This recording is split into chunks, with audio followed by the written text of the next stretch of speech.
Hey, there we go. Just like that. So I've just got to make sure this is good. I think so. I can never tell. It's really hard to. I've just got a brand new camera, so I've been looking at the screen for about the last 15 minutes trying to figure out the best picture, and to me it still looks a little yellow. I've watched 4 YouTube videos trying to navigate how to actually improve it, and I have no idea how to do it. So this is what you've got. I've got a running picture that I usually have set up just here. Let me show you. Honestly, it's chaos in here at the moment. You wouldn't believe it. Look at this. So this is Steve Prefontaine, my favourite runner of all time.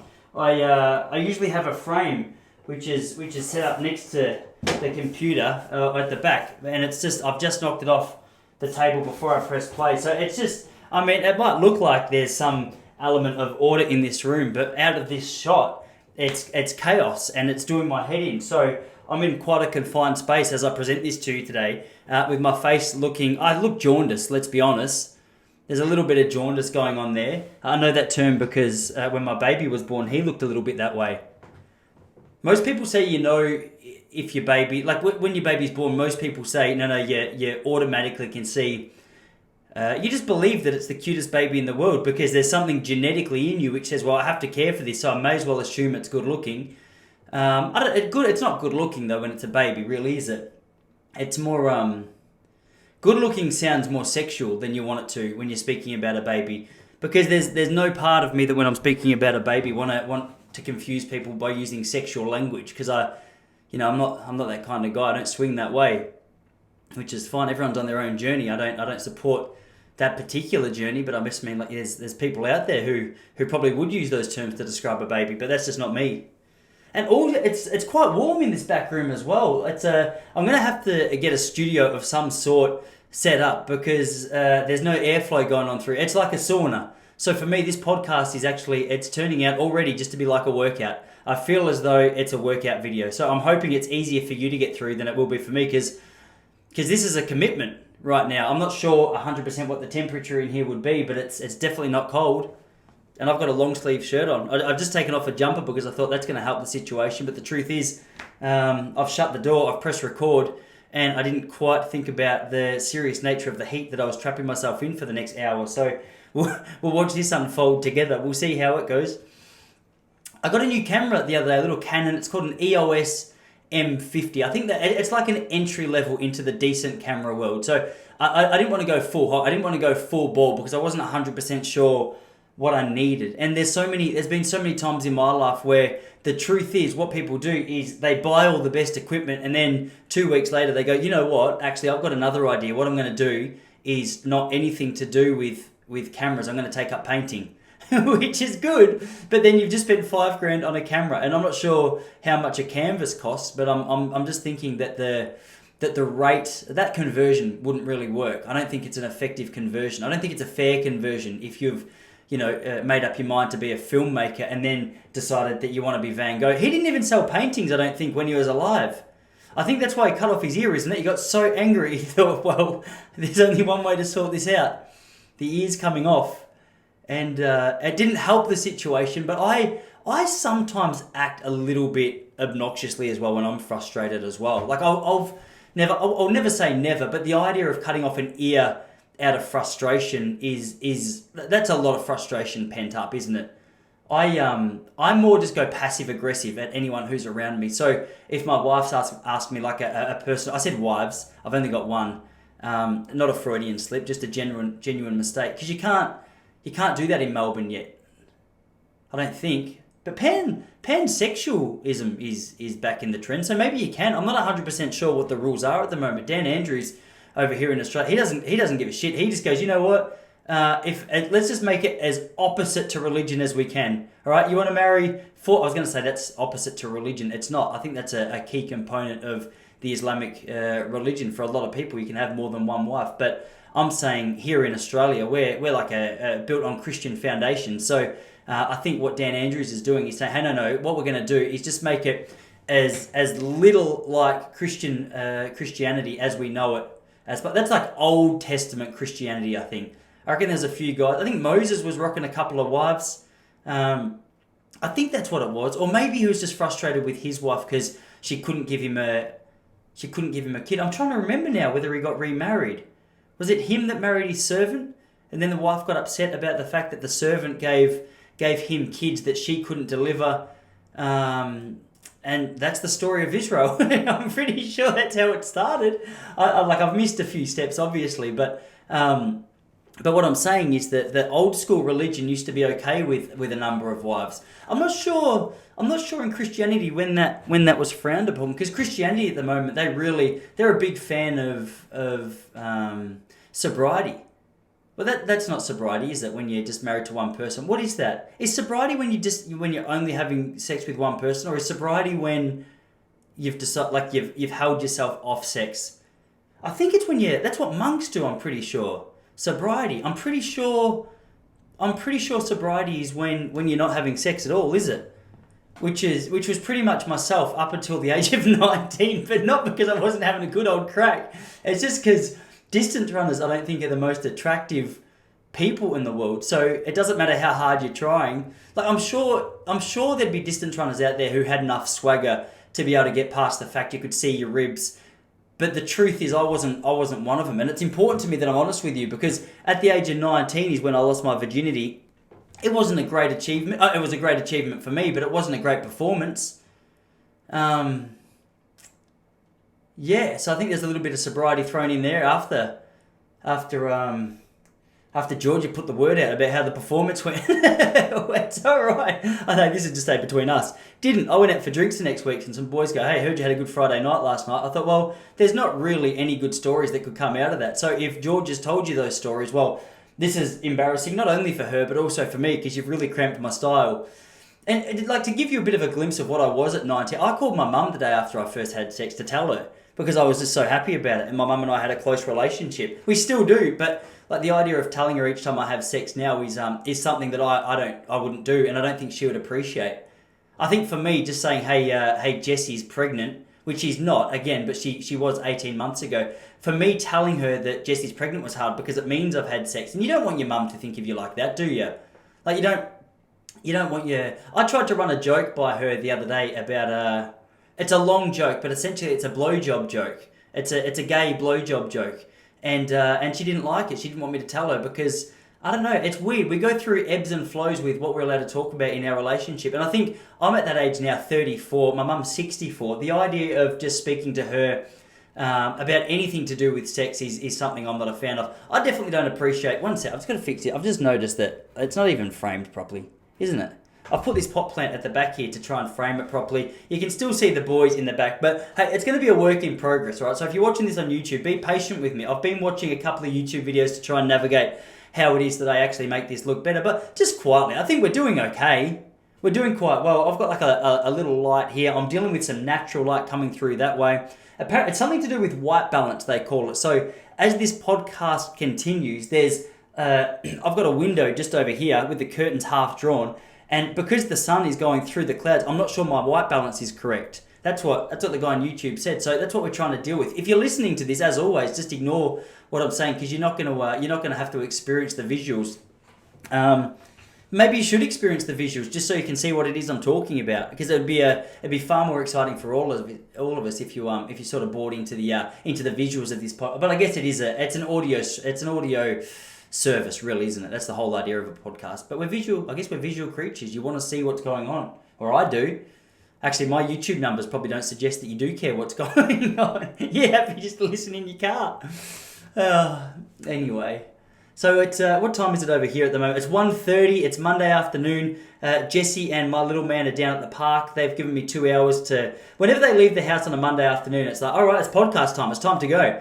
So I've got to rush, get set up. I had Charlie down at the park yesterday, because what Jessie and I have started to do is on a Saturday, I get till 11 a.m. to myself. It's like, you parents out there appreciate. I didn't realise just how little free time you had when a kid came on board. There were so many people that would say to me, "Hey, Tyson, mate, enjoy your life now before kids, because once they come along, you'll have no free time." And I was like, mate, shut up, you negative bastard. Like, why would you tell me such negative stories about what it's like to have a child? And then I'm going to say 13 months in or 15 months in, I love my child with all my heart. not a lot of spare time. And I'd like to formally apologise to everyone who tried to warn me and who I ignored, which was most people. I just thought you're all pessimists. I thought you were trying to scare me. I wasn't scared, and I still enjoy it. But what I'm saying is, I just can't watch as much TV as I can. So as I'd like anyway. Not that I'm a big TV watcher, but I mean, it's nice to have the option. Sometimes it's nice to be able to go and sit down on your computer than have to wipe shit from underneath your son's balls because he's had too much fruit again, because he takes after his dad in the fruit department, not with shit under his balls. I've had a couple of nights though, I think, where I'm not a big drinker, but there's a couple of nights in my past where there probably was a little bit under the balls, and that was just because I drank too much. I didn't know my own limits. One of it happened in a friend's sister's bed. The sister wasn't home. I was married at the time, but I vomited in the bed. I woke up. Someone had written "pussy" across my face, which was probably deserved. I got a Gatorade handed to me after that as well. So it was like, hey, you are a pussy, but I'm still here to care for you. All right. So I reckon that was one of those nights where there could have been a little bit of. I vomited. I didn't shit myself. I should clarify that. I don't want to paint an image of myself that's not quite true. But either way, whether you've shat yourself or whether you've just vomited all over yourself, if it's in the bed of a person whose house you don't really know that well, it's as embarrassing as each other. You may as well have shat. But it's always hard to go out to the owners. They were living. This is their parents' house, and I had to go out to the parents the next morning and go, I'm so sorry about what just happened last night. I thought that all I had was 3 beers, but it turns out I forgot that I also had 8 shots and a bottle of bourbon. Well, it wasn't that much, but it may as well have been, because I almost died. I've never passed out before either.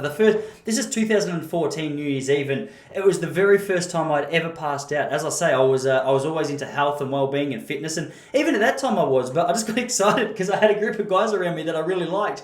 And I went to this party. That was a New Year's Eve party. They said, Tyson, do you want a beer? I said, no, thank you. They said, we're all having one. And I said, well, peer pressure's a bitch. Just give me one. I only have one. But then the problem was, we went out the front, started playing cricket. I got through the first beer, and actually my cricket skills were coming along nicely. So I thought, what I'll do, I'll have one more, and I might knock it out. Like I might set the record for runs at the 2014 New Year's Eve party. I didn't. I got two beers in, started to feel a little dizzy, and I thought, well, I'm there now. Let's just all go hard together. And someone had rocked up with some homemade rakia, which is like a potato. I think it's like a potato vodka. I'm pretty sure, straight out of Croatia or Serbia. And I got into that harder than I should have, because my rule was like 2015 I wasn't going to drink at all. So I thought, okay, if I'm not going to drink at all, I may as well just I'll go out with a bang. I'll go out in style. I'll really just see.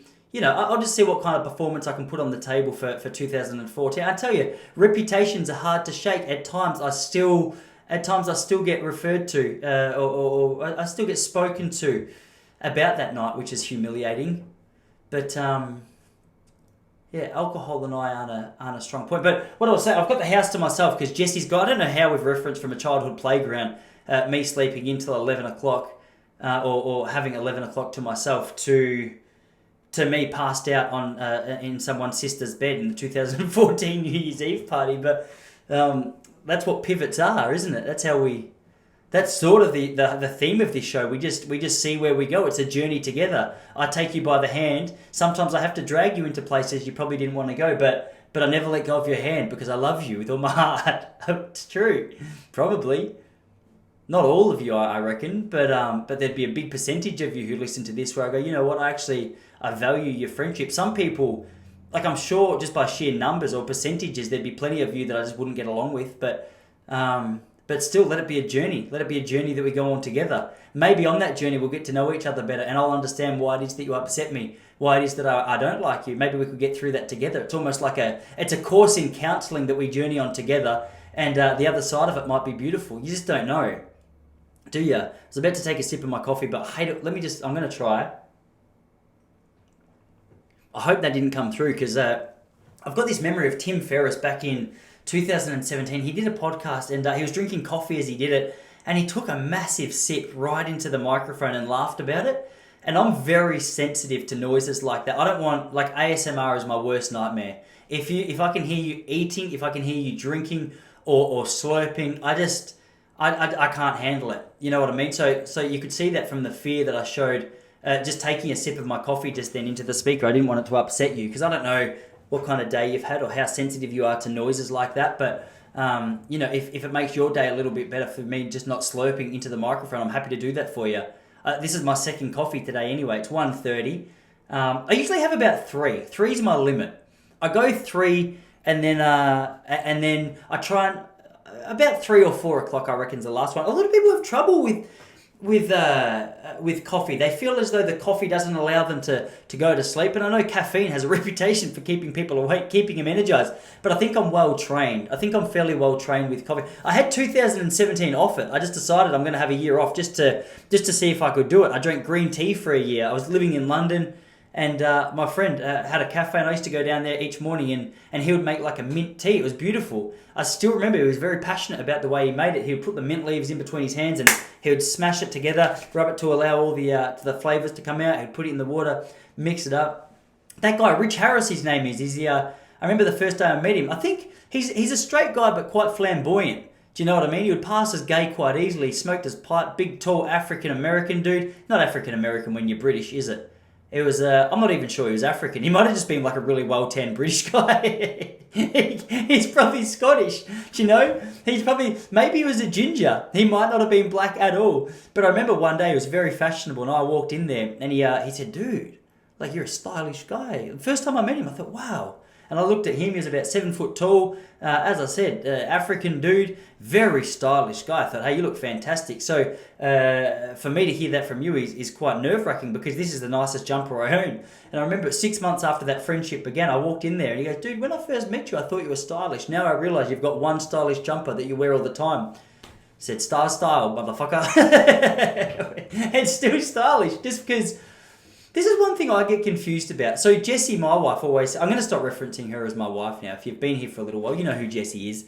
But she always says, babe, I'm really sick of that shirt. Like when you got it, I thought it was very stylish, but now I'm really sick of it. But the truth is, for me, we're the only people who are sick of that. Most people that we're going out to see are seeing that for the first time. So for them, that's still style. So I technically could wear that shirt for another 3 years and probably see that person 3 times. And by the second time, they might notice it. The third time, they might go, "Oh, okay. Well, he doesn't actually have a lot to offer in the fashion department." But I mean, that's 3 years worth of style and what do you say? Just throwing people's perceptions off the reality about your life. The truth is, I'm not that fashionable. But if I can wear a shirt 3 times to trick you, I'm going to do it because I want you to think I am. I think the fact I'm wearing a long sleeve Bond shirt right now is a sign that fashion hasn't been a big part of my life. I think what would look better right now if I had a silver chain on with like a little round coin at the bottom of it. I think that would look good. But Jessie refuses to buy me one. Despite there was a pastor from New York City, the old head pastor Carl Lentz, got done for cheating on his wife, he's a good looking man. And I tell you, I honestly if I had the opportunity, I might have stumbled when it came to him as well because he's a gorgeous man. But he used to wear one, and I thought, man, that's really cool. That's really cool. He made some questionable fashion choices as well, though, to be fair. Like, he was on Joe Rogan's podcast, not on there, but him and Bill Burr were talking about just the fashion sense of this bloke, because he called it a dick root, Joe Rogan did. Carl had his pants pulled down so far you could see the sharp angle of the V, which I think if you've got a V, you've had to, like, genetically, yeah, sure, you might be predisposed to having a V, but if you've got the ability to have a V, all right, and you want to show it, you should have the opportunity to show it, because chances are genetics only go so far, and then you're going to have to start doing crunches and sit-ups and things like that. I've seen photos of his legs and calves. I think they need a bit more attention. Calves are a little bit thick, do you know? I'm not a big fan of the thick calf on girls or guys. You know what it's like when a girl has a nice calf and it comes down and gets quite thin at the bottom, you know, and there's like a real prominent ankle. I've got a mate who's the opposite. He likes a thick calf. There's different horses, different courses, but for me, that idea of just one shaped calf doesn't really do it for me. It reminds me of my Year 12 art teacher, and they just look like those old school posts. Do you know what I mean? There wasn't a lot of shape. It was just straight down, and she would have been 68, and she wore skirts that were highly inappropriate for her age and for the setting. We were school students, and I remember there was a couple of times she would bend down to pick up an art brush, and I thought, oh my gosh, we know each other so much better than I'd anticipated. I feel like you need to give me an A on my assignment just based on what I've seen of yours. Those knickers are too thin for your cheeks. but good on her, mate. She didn't care about the rules. She just did what she did. And that's a good thing in art as well. In art, you can sort of just do what you want to do, can't you? Because you can, like I saw a thing of Kanye the other day. He was coming out of his house looking quite buff. He's having a tough run as well, Kanye. When Kim breaks up with you, I think that's a hard one to come back from, isn't it? I've got a mate who, actually I'll tell you about that in a minute, but when Kim breaks up with you, it's gonna throw a spanner in the works because she's got a reputation for being the pinnacle of the woman that you can date. But yeah, he came out of his house the other day, had a tank top, good, Tyson's approval, had some jeans, good, but then he had gumboots. I thought, Kanye, like, I understand that you are setting the trends. I understand that we are told that whatever you wear is fashion, but to look at that for the first time, I'm opposed to the look. It's horrific. And yeah, what was I talking about? Kanye's gumboots? I'm not sure, but I was. I had a mate the other day, and he reckons Kim Kardashian's just overrated. I called him and I said, I was talking about Pete Davidson, the guy who was dating her. I said, mate, he's a lucky man. Now, I'm happy with my marriage. I just want to offer context. Not that my wife listens to this podcast. I'm very happy with my marriage, but the truth is, there's a lot of men out there who would love the opportunity to date Kim. And I called him and I said, mate, can you believe how excited Pete Davidson must be to be Pete Davidson right now? And he said, why is that? I said, oh, he's dating Kim Kardashian. He goes, oh, mate, she's gross. I said, come on now. Like, I think there's certain things that make you question the honesty of a conversation that you're in. And I think for someone to throw out any question about the looks of Kim Kardashian is I think it's a fair sort of, like, that thought needs to be pinned a little bit to be discussed. I said, like, explain this to me. You need to explain where this is coming from, because that's quite hurtful to me as a bloke who thinks she's quite glamorous. I'm a big fan of the look. I think what she's doing is going well. He goes, mate, let me show you some before and after photos. I said, yeah, sure. So he sent me a before photo. He goes, look at her here. She was already pretty. I said, that's fine. Like, that's good. That's like, if you look at a vintage car, back in the day, a vintage car is already pretty a lot of the time. But just because it's had some work done, do you know what I mean? It's had his muffler. I shouldn't say muffler when I'm speaking about Kim Kardashian. I think that could be like a little slip. I saw the tape when I was 18 years old, and I mean, it's stuck in my head, but it's just interesting to me that when I'm doing a comparison between Kim Kardashian and an old school car, which has had some work done to it, the word that I went for is a muffler. Now, I think you all know what part of Kim Kardashian a muffler would be, but the truth is, I don't know which part of a car a muffler is. I guess for both of I was going to say for both of them, I guess you don't get to see them very much, but I guess it just depends on your internet access and your interest in the video of her that came out years ago. Her claim to fame, her breakthrough, I think it was, where her sex tape came out. We spoke about this last week. Like, the PR team which is required to, to come out of a sex tape like that it's quite incredible, I think. I think it's an amazing achievement. But I don't know, I'm a fan of the look of Kim. I think she's still pretty. I think she's still, sure, she's had a little bit of work done, but I've had a little bit of work done too. I had a dot that was growing in the middle of my head years ago. Do you know what I mean? It was a little dot, like a little bump, and it was getting bigger, and I started to look quite Hindu. And I went to plastic surgery for women, and in Hawthorne, I walked in and I said, guys, there's a bump growing on my head. And the guy said, yeah, I can see it. I said, just settle down there, mate. This is our first meeting. I was hoping you were going to say it's not that bad. And honestly, the conversation I had with him, I went in, because at the time I was doing some, I don't want to say motivational speaking, but I guess that's what it was. It was a wanky set. I had to get out of it because I wasn't a real big fan of it, but I was doing some motivational speaking, offering some practical tools on mindset to kids in classrooms, and that was my passion at the time. I wanted to go in and make an impact, and the guy said, he goes, now mate, that is quite a noticeable bump on the middle of your head. And I said, you've said that twice now. I've only been here 30 seconds. He goes, does it bother you? I said, well, mate, I'm here. I'm at the Plastic Surgery for Women Centre in Hawthorne. There's 8 women with fake boobs, fake lips, fake eyes, all sitting in the waiting room looking at me like I'm a little piece of bait. I feel judged just sitting there. It was very humiliating for me to even go through that experience. Like, do you reckon I'm embarrassed? He goes, that's a very fair answer. He goes, mate, well, if you're working in the public eye, if this is something that concerns you, concerns me, because, mate, honestly, it's quite large and very noticeable. I said, oh, when can you take it off? And there was about a 3-week wait. And I just remember, like, what a great salesman. I've gone in there with a little bit of self-consciousness about a bump growing in the middle of my head that my sister had pointed out to me and told me was highly inappropriate. And I've walked in looking for maybe some more comfort or a little bit of, I guess just some support, some comfort that it might not be as bad as I thought. But this guy, he knew that there was probably $500 in it for him. He goes, all right, it's horrific. You need to get it taken off. And 3 weeks later, I went in, and it was a gross experience. I had to go down. I laid on the bed at the back room. He forgot that I had the appointment. So the nurse and I were laying in there. She just numbed the middle of my head, and she goes, "Oh, wait a sec. I'm just going to go and see if I can find Peter."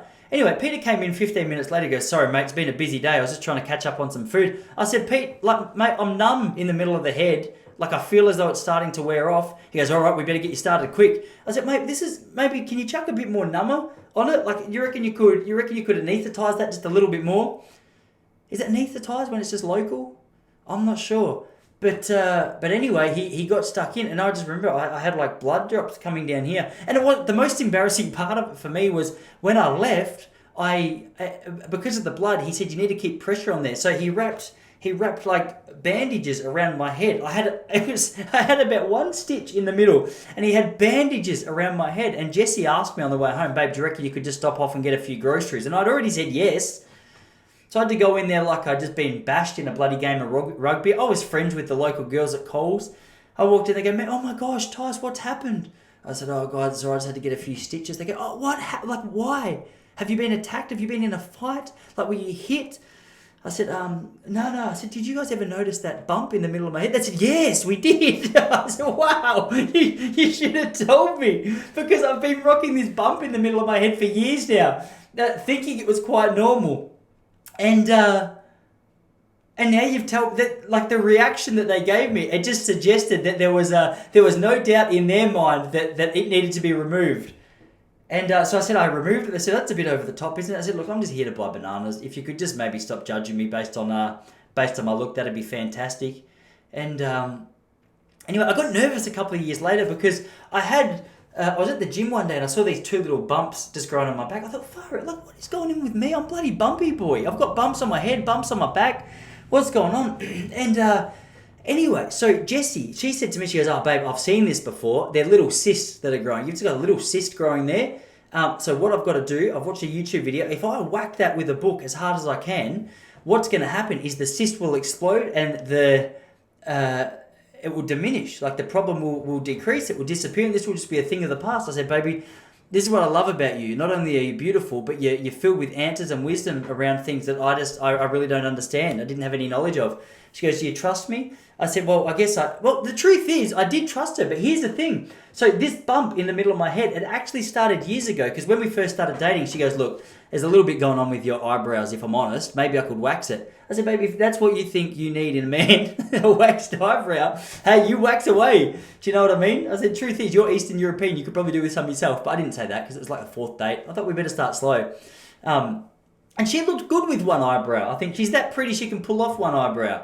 But I don't know, mine was just a lack of maintenance. There wasn't a lot of Eastern Europe going on in there. It was just more, "Hey, Tice, like, this needs some attention." So she went and boiled up the wax in the microwave, poured it on my head. It was that hot that as she did it, skin pulled off the middle of my eye. It was that point. That was what created the actual cyst in my head. So the fact, actually reflecting on that now, thinking about the fact that she thought she knew how to cure this so-called cyst on my back, which I was very nervous about, made me nervous. Anyway, I laid down on the bed, took my shirt off. She got the biggest book. Like, no one has encyclopedias anymore, but she got one from her dad, I'm pretty sure. She whacked the shit out of me. She absolutely destroyed me. And here's the thing, it just got bigger. It just got bigger. She goes, "No, what you have to do, you have to consistently whack it over like a course of a week. So we'll do it every day just to make sure that we're breaking it down." So every day I would lay down on the bed, take off my shirt, and she would bash the fuck out of me. Excuse my language. She would bash me. And anyway, nothing happened. We forgot about it. I went to Perth about a year and a half later, and I was the best man, or what is it, bridesmaid or whatever, in my mate's, not a maid, I sound like a little gay boy, which is fine. I have no problem with gay boys, but I'm just saying I'm not calling myself a bridesmaid because I was a groomsman. And anyway, we were trying on suits one day, and she goes, "Tice, what are those bumps on your back, man?" I go, "It's a cyst. I've tried to attack it with a book, encyclopedia. We've taken that classic approach, but the truth is, there's not a lot that can be done. It's a very severe condition." She goes, "Tice, I follow this pimple popping page on Instagram, and I think I've seen those before. I think what that is is not a cyst. Now, just for clarity, they weren't huge. I mean, I wasn't growing mountains on my back. They were it looked like a mosquito bite. So she squeezed this thing, right?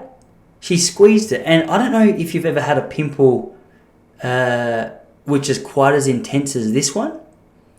But I reckon, I'm not kidding. If you've got a weak stomach, maybe turn off now. The thing, it started coming out like this, and it was like a long stringy one. I'd never had pimples like this before. I've been quite good. Do you know what I mean? I exfoliate my back regularly with the sand over at the ocean, and it just kept coming. It kept coming. It was like this. I would estimate it was 30 centimeters long. And I've never seen a girl so excited about a pimple coming out of another man's back. It's weird. Some people just like that, don't they? Some people really like the pimple. Some people like the pimple. For me, it makes me sick. I can't watch it. I don't like that. Like, you know those videos of people on YouTube where, you know, it's either a pimple getting popped or the other one. People enjoy watching like broken arms and serious injuries. I can't watch that either. They both make me squirm. I'm not overly impressed with it. But quietly, just between you and I, the truth is now, whenever I get a pimple like that, because every now and then they come back, I can actually feel mildly, when I touch that part of my back, I can mildly feel where it was. And every month or so, there it is, every month or so I give it a little squeeze, and man, it's, I reckon, honestly, I'm not on OnlyFans, just out of faithfulness for my wife, but I reckon there'd be an OnlyFans page where not only would you might want to see my little boobies, my little nuts, and my little asshole, you might also like to see, because there's a thing for everyone, isn't there? Some people like that. I mean, I saw that 2 Girls, 1 Cup when I was a kid, which I still regret. I still honestly feel quite unwell when I think of that experience. I don't know, horses for courses though, isn't it? It's horses for courses. Not 100% sure what to do with that. Anyway, I've been going through a phase this week of watching Jordan Peterson again. I've got a new appreciation for just how intense his ability to be able to get through difficult conversations is. Now, whether you love Jordan Peterson or hate Jordan Peterson, you've got to admit that he's good on his feet. Like, whenever I'm in an argument with someone, one of the most frustrating things I find is when I get tongue-tied. I've got so many thoughts going through my mind. I've got so many responses that I'd like to say, but the idea is you've just got to slow down. You've just got to, you know, how do you explain it? You've got to slow down, get your train of thought back, and then address the actual point that they're speaking about. I just get aggressive. I can feel my heart rate start pumping. I just feel myself getting a little bit up and about. This guy, man, have just gone a rabbit hole and Google YouTube Jordan Peterson schooling everyone. It's so impressive. My favourite one, we've got a ridiculous show here in Australia. It's called Q&A. So essentially all it is, it's essentially a left-leaning government puppet show, which it just goes on about all the things that the real left side of government go on about, which are things that I actually care about. Things like climate change I care about. I'm very cautious with the things that I bring into my house because I care about environment. I just think sometimes the government tries to make things bigger than they are. Do you know what I mean? So I'm not 100% sure where I stand on climate change. I don't know all the details, in fairness, and it's a subject which how bad does this sound? It just doesn't interest me. Like I get so bored by the chat. I can feel the rage of people like Greta coming up against me right now, and I'm open to conversation. So don't get me wrong. I'm not saying I'm never going to listen to it. I'm not interested in people who are passionate about it. But what I am saying is, man, it does my head in. But this is the kind of it's when it gets politicized. I think that's the problem. Exactly what I'm trying to say. And everything's politicized these days. Do you know what I mean? Like you've got to try and there's political statements being made left, right, and center. And anyway, so look at that. I just went on a tangent talking about the fact that I go on tangents. And Jordan Peterson, so cool, so calm, so respectful, but got a little bit of I don't know, got a little bit of strength in him as well. Like when he's under the bus, I think he just starts to. Some people are good under pressure like that. I would say I'm a kind of guy who's good under pressure with a lot of things. I guess it just comes to how much you know about a particular topic. Because you can look like a muppet with anything, can't you? Like if I was under pressure talking about real estate, I'd be under a lot of pressure because I don't know what it is that I'm talking about. So I guess that helps that he studied this stuff for his whole life. But I was watching one of him the other day on Q&A, questions and answers here in Australia. Preposterous show, horrific show. It's an embarrassment to the nation that it's still on TV. And Jordan Peterson was on there a couple of years ago, and there was some socialist chick who was clearly out of shape. She looked terrible. Do you know? She had a lovely smile, in fairness, but she was overweight. She looked like she didn't really care about her physical body. Now, as much as fat shaming is not a good thing, if you look like you're not taking care of yourself, whether you got yellow teeth, you're morbidly obese, you got a monobrow, or like me, I got told a couple of weeks ago I had white stuff in the corner of my mouth. Still stresses me out. It's harder to trust that it's harder to trust than what you say has real swinging power to it. I want people who've got their lives in order to give me advice. You know, I want people who've got their lives in order and not necessarily making money out of what they're saying to give me advice. I don't want what you're saying just to be something that you're known for. Like, Greta's hard to take seriously now, because the truth is, as passionate as she is about global warming, we all know global warming's her thing. So unless she came out and said, actually, sorry, I was wrong, I was 16, I was heavily influenced by certain people that I was watching, I'm not sure that everything I was saying was right, like, that would be more an interesting conversation to me, because you think, hang on a second, she's got something to lose here. But when people just keep going down that, hey, we're just going to play it so cautious, just in case someone gets upset with it, that's where I start getting a little bit frustrated. So Jordan Peterson is, he's cool. I'm a big fan of the guy. I met him a couple of years ago, just randomly at an open mic comedy night here in Melbourne. And he was lovely. I couldn't believe it. I was speaking about being flustered. I always imagined myself being a really cool customer in that situation, just meeting him going, hey man, great, thanks for your work. I was like, oh my gosh, Jordan, like, yeah, seriously, like, you're like a dad to me. And my dad's a dad to me, but you're like another dad. It's like I've got gay. I didn't say that, but I may as well have, because there was a fair rant going on. But I realised this because there's been so many emotional conversations taking place, especially with COVID the last 18 months. Have you guys known that? Oh my gosh, everyone I talk to has been whacked left, right and centre with COVID chat. And I always say this, like, it's interesting because people, including myself right now, we always talk about this like we're excluded from that. But the truth is we're not. I've been a little COVID bitch the last 2 years, and any opportunity that I've had, especially the last 12 months, to talk about it, mate, I've talked about it, probably because I've gotten so passionate and so emotional. So it comes up and I just can't help myself. I'm just swinging verbally. And anyway, I went down to Gippsland the other day, and my dad, who's an absolute legend, get on with the house on fire. I noticed we've got a very similar style of arguing. When we get heated, when we get angry, we both try and just trap the other people, not with facts and logic, but it's just sort of like gotcha. And it's like, I think it's a classic I'm trying to win an argument kind of approach to it, which is cool in a lot of senses. Like, if you're just trying to win an argument, it's a cool thing to do. But it was interesting, a couple of weeks ago, I sat down with him, we were speaking about COVID, and I was saying, hey, I don't know where I stand with these vaccine mandates, and he's sort of the same, but he was getting fiery a little bit, and we were shouting each other down, and all of a sudden I was like, oh my gosh, like, what is going on here, Tosh? You need to just sit back, relax, and try and learn from someone.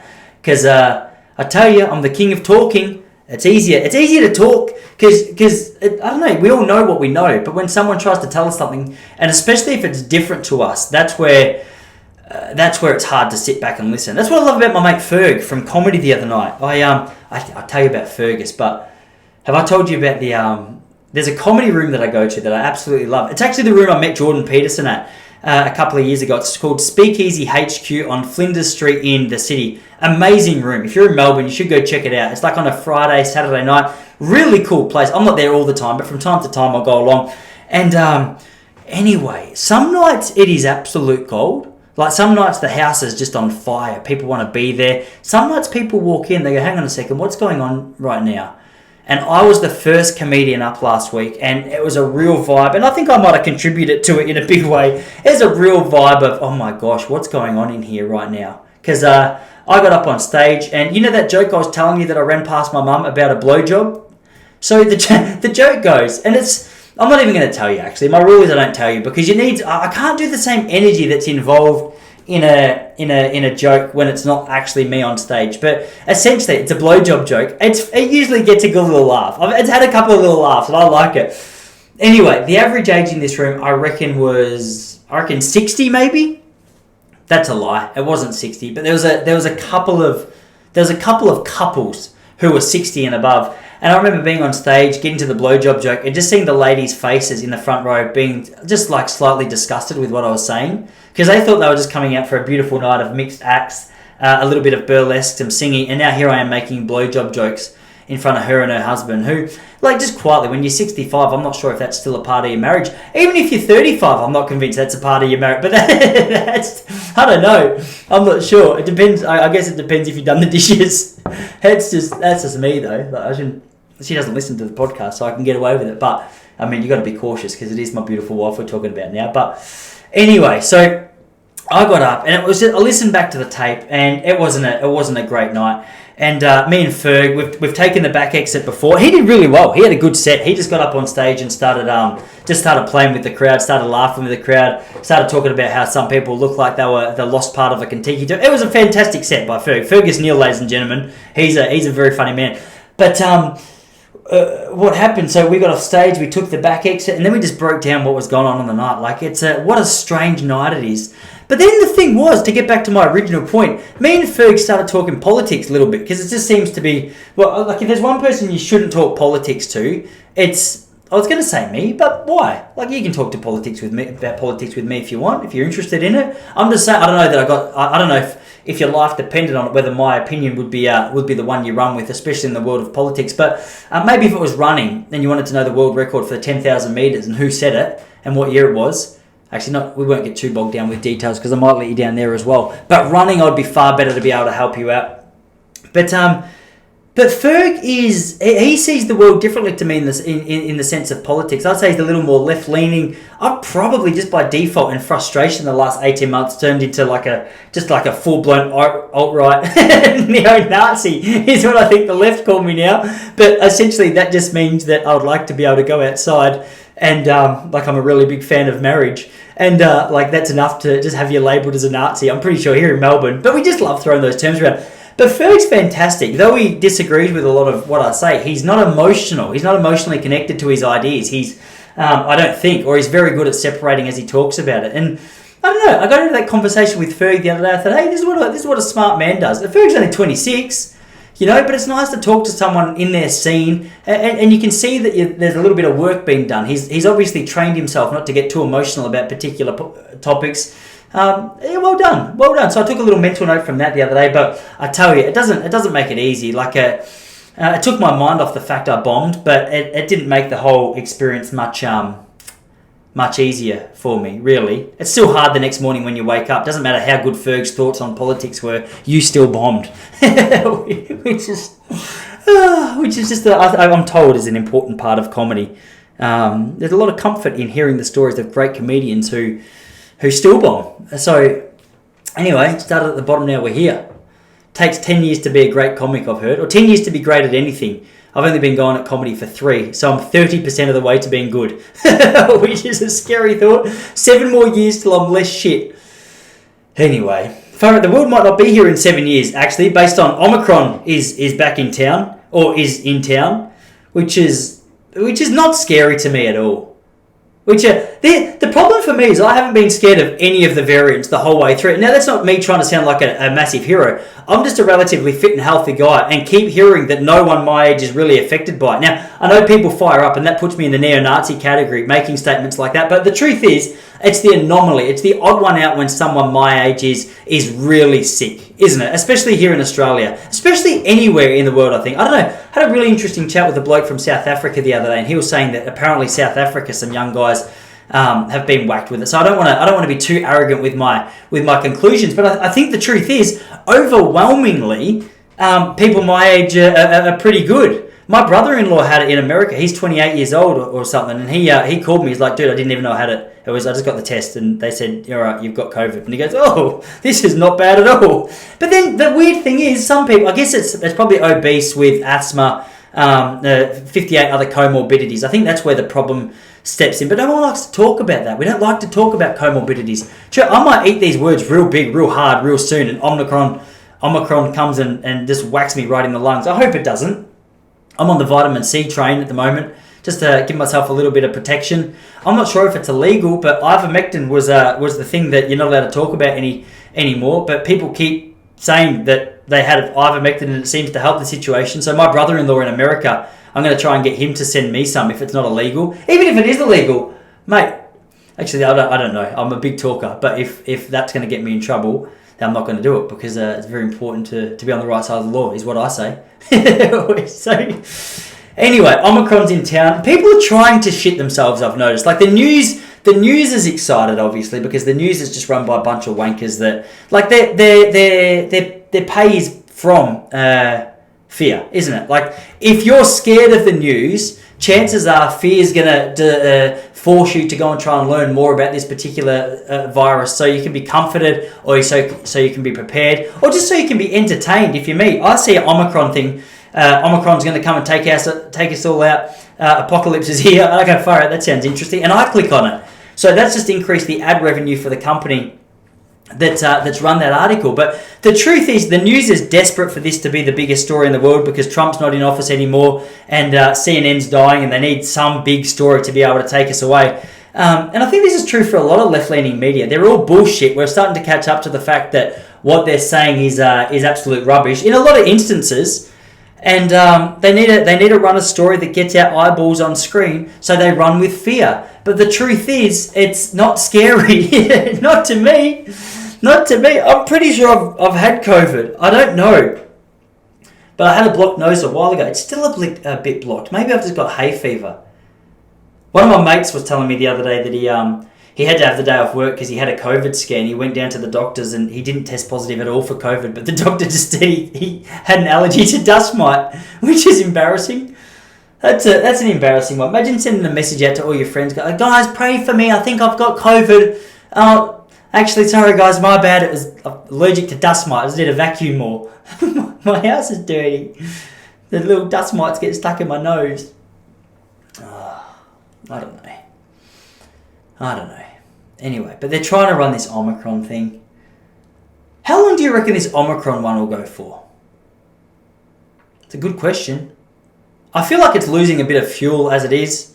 Here's a prediction for you. I reckon vax mandates here in Victoria ending real soon. There's a prediction for you. I've started to learn the last couple of months that whatever's down the bottom left-hand side of the Herald Sun page becomes reality in the next 3 weeks.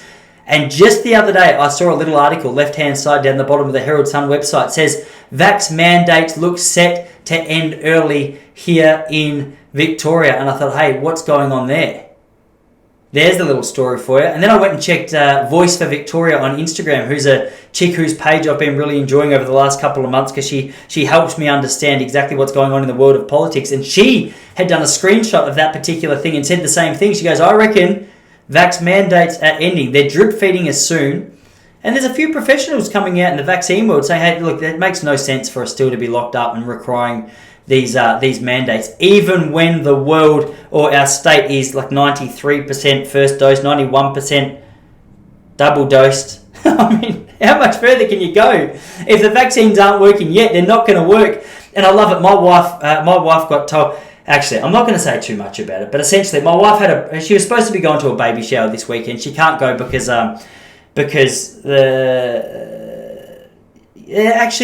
she can't. I'm trying to decide whether I'm not going to talk about it because it's good friends. It's good friends. I don't want to get myself in trouble. But I've told you about the story. I've told you about the story where she went to her mother's group. Her mother's group had a first birthday for all their kids, and the kids they sent out a text message saying, "Hey guys, if you're not double vaxxed, please don't come. Send proof of vaccination before you come to my child's birthday." And my wife, just being an absolute legend that she is, not a little pussy, message back on, that's disgusting. Like, we're not living, it's not 1984 world that we're living in right now. How dare you ask for my COVID passport? You know what I mean? How about we just follow the government rules, because they're gods in our state at the moment. And if it's outdoors, which it was, which there's not many people there, which there weren't, and kids are the ones that we're worried about, which are no concern, how about we just don't do these vax passports, because it's despicable. Anyway, and then here's the thing, it's so funny, I don't know if I'm in my echo chamber so much, but I probably am, but the truth still stands. You can still spread COVID when you're vaccinated. Like, we all know this now. You can still spread COVID when you're vaccinated. So here's where I get confused. If you have an answer, please tell me. So if you're vaccinated, the goal is that you're more heavily protected from COVID. I understand that. But then you say, okay, does it stop me spreading it? Some people try and say, yes, it does. No, it doesn't. That's why Victoria, we're 92% vaccinated now, and we're still rocking some massive numbers. I'm confused as to why, But the truth is, there's vaccinated people left, right and centre spreading this thing. So what does it do? I think from what I understand, the vaccine, it helps give your immune system added benefit to be able to fight this virus off. I think that's what vaccines are for, aren't they? I could be wrong. I'm pretty sure that's what the flu thing is for. Isn't a flu thing just to expose you a little bit to the vaccine? I know mRNA, is that a little bit different? I'm not sure. I don't totally understand. But here's the thing. If you're vaccinated for you. People keep saying, no, you're vaccinated for the community. I don't understand that. I think it makes no sense to me. Because if you're vaccinated for the community and the community can still get it even if you're vaccinated, it makes no sense. Anyway, I'm very confused with that. I hope that you're all healthy, all right? That's my goal. Whether you're vaccinated or not vaccinated, I hope you're very healthy. That's my goal for you. That's all I want. And here's the thing. I had a really interesting chat with a bloke the other night. He's a sociologist and an anthropologist, all right?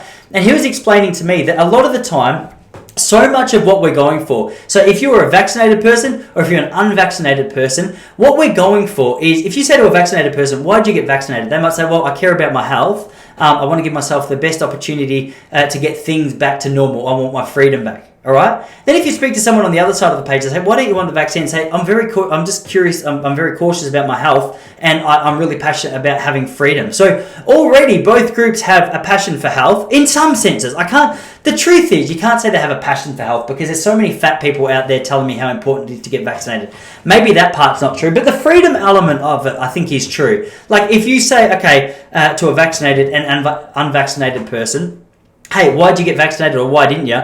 They say, because I'm passionate about freedom. They say, if I get vaccinated, hey, we'll be back to our free normal lives sooner than later. Unvaccinated people saying, get stuffed, I want to just live my free normal life. We've got that in common. Do you know? I found that really helpful. So whenever I'm in a conversation with someone that I now disagree with, when I can actually catch myself and go, Ty, stop talking for a minute, dickhead. Like, just listen. It's nice to be able to go, hey, Ty, you don't need to be emotionally fueled by what's going on here. Even though sometimes I want to fight. I spoke to a Telstra lady about 8 years ago. I got so angry about the fact I couldn't get my problem solved. I went to punch my door lightly. My hand went straight through it. Had to go down to Bunnings and get like plaster and get putty and sandpaper and like the right colour paint. It turned out to be like a 2-week job because I was so embarrassed to call someone around to get it fixed because I'd punched a hole in it. I thought, well, my wife's going to look like she's living in a household of domestic violence, which she's not, huh? Because she keeps her act together. Well, that's not true. She beat the shit out of me. She couldn't, but I say that to make her feel special. Honestly, I would have no trouble. I reckon I could choke. I'm not even a martial artist, but I reckon I could get her in a chokehold and she'd be out in 2 minutes. I guess. What a horrible thing to imagine, though. What a horrible thought. It's more likely I do that to my little boy when he won't sleep. He keeps waking up at the moment. He wants a little rub on his back. Anyway, there's plenty of nights there where I want to give him the choker hold. Oh yeah, so here's the thing. So, did you guys hear that Pfizer is now linked to 18 new heart inflammation conditions? Is that true? Everyone seems to be having heart conditions. That's an exaggeration. That's a massive exaggeration. But why aren't we allowed to talk about the heart conditions and the heart problems when it comes to these vaccines? Why is that not important? That's what I want to know. Why can't we talk about it? That's all. I just want to know what it is that's so bad about that. I heard someone say the other day that when God's taken out of a society, governments start to take sort of that role of God. Like you look at a place like North Korea, and we don't know what's happening in homes and whether there's like underground churches going on. But the truth is, old Kim, he's running the show. Government is God. And as a result, like what they say rules. So I sort of see it like over here. Victoria's a quite left-leaning state, very left-leaning, actually preposterously left-leaning.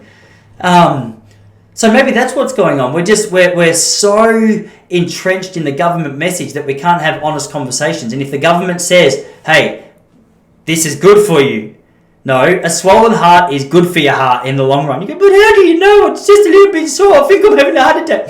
Shut up. You know, that's the conversation. Shut up.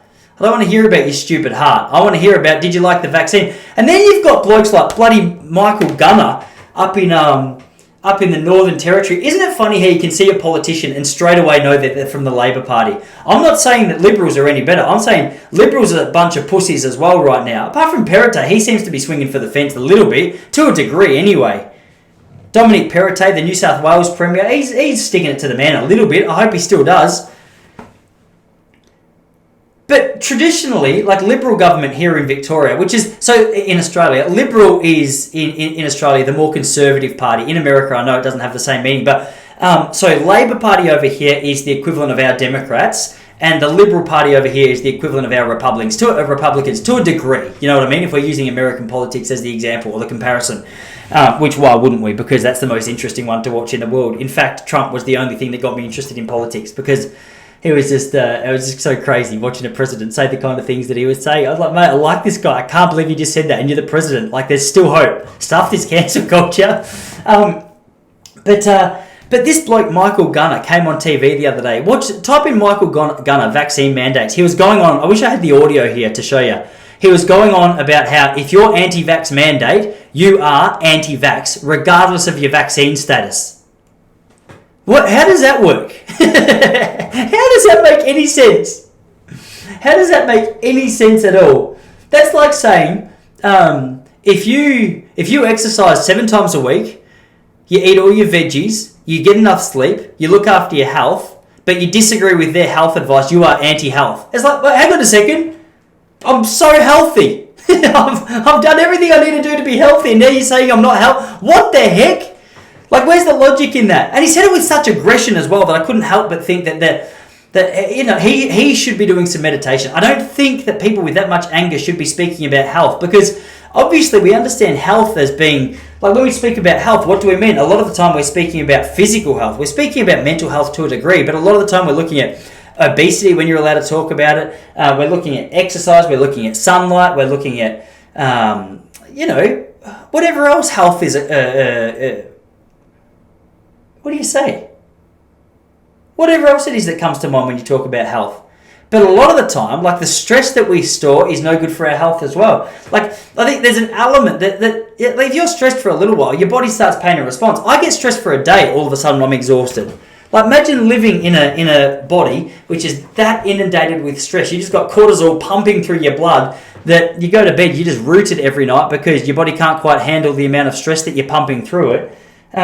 That's not good for you either. This guy was talking about health with a lot of cortisol in his blood. He looked angry. The reporter just said, "Hey, do you feel like your messaging around the vax mandate up here might have been negative for, the uptake?" And he said, "Look, essentially, get stuffed.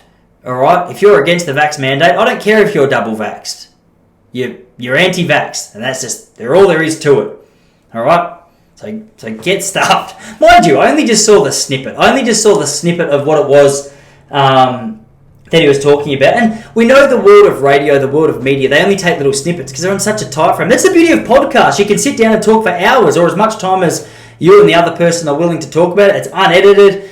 You get a real understanding of what they're saying, why they're saying it, the context of the argument, and it's not just these little sound bites. So maybe Michael Gunner's a lovely bloke and they've just increased the anger saturation on the actual clip that was taking place, and I don't think so though. I got a pretty clear representation that this bloke was he was quite fired up. It didn't seem hard to see is what I'm saying. So anyway, what do we do? We're 3 weeks away from Christmas. We've got to be happy. Interesting here in Melbourne, there's a lot of gay and lesbian family stuff going on around Christmas as well. Like, I remember when I was a kid, they used to always show these happy families, like a guy and a girl with their little kids sitting on Santa's lap. This year, we've just got 2 gay guys sitting 1.5 meters away from Santa. It's the weirdest experience. Because obviously we're trying to make all people feel welcome, which is great. But surely we don't run ads just to make. I don't know if this is true. Do we run ads just to make a minority feel comfortable? Maybe we do. Maybe that is a good idea. They've been through so much heartache over the years that maybe it's time that we start tailoring the advertising towards them. But I don't know that many gay people, and obviously that's because I don't go to gay clubs. I know a few gay people. They're lovely. I've got no problem with them at all. But what I'm saying is they're the exception to the rule in my friendship group. Do you know what I mean? There's more straight people that I know. I would bet that there's heavily more straight people in Australia than there are gay people. Now, I have no issue. I just want to make this clear because I feel people firing up at me about this statement, saying, "Oh, you're so anti-gay." No, nope, not at all. 0% that. But what it is I just don't think. Is it a good idea for us to? I don't know. We paint this picture that every parent and their kid is gay, and that's who sits with Santa. Did that make sense? Anyway, That's enough for today. I'm cleaning up this room. I've been speaking for an hour. Thanks for being here again. Go subscribe on YouTube if you're not already. It's quite humbling putting these videos on YouTube and seeing such limited numbers. Alright. Hey, much love. Stay healthy, alright? Whether you're vaxxed or unvaxxed, I hope the best for your heart. That's my goal. I want you to be healthy. I want you to be healthy and happy, alright? I hope you get a kiss off your girlfriend, boyfriend tonight, and I'll see you all next week. Okay, goodbye.